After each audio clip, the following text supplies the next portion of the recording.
Hi, my name is Marwan Sooli and I'm the Early Years Coordinator here at ISL Qatar.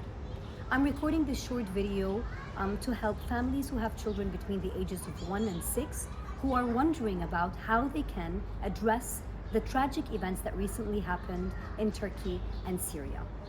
First and foremost, we would like to say that our prayers and our thoughts go out to all those affected.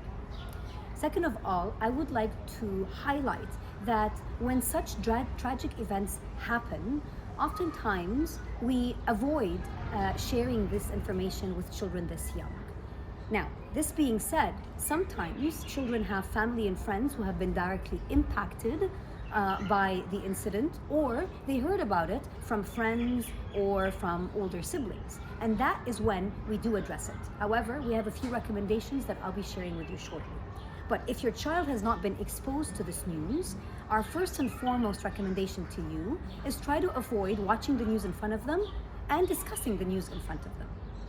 But if they do come to you with questions, the first thing that we advise you to do is to try to find out how much they already know.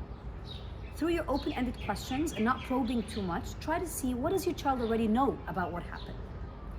Next, our recommendation to you is to try to explain the incident scientifically without giving oversharing, without giving too many details. Try to talk about it from a scientific perspective. So in the case of the earthquake, we recommend that you talk about the earthquake and how it happens and what scientifically happens when an earthquake takes place. And try to avoid the details related to the tragedy itself so that we don't overwhelm them.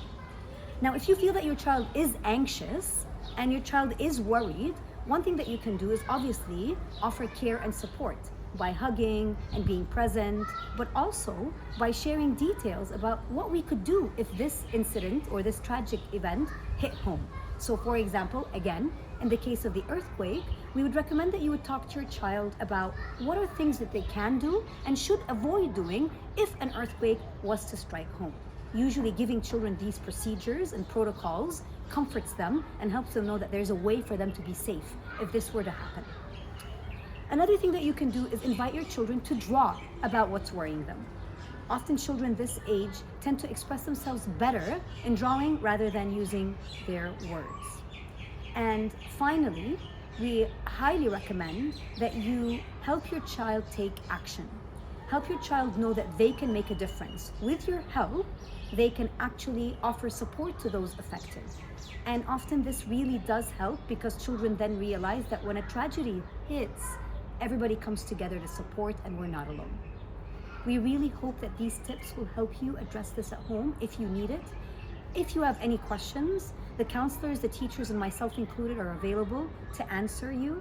And for now, we wish you a wonderful weekend and stay safe.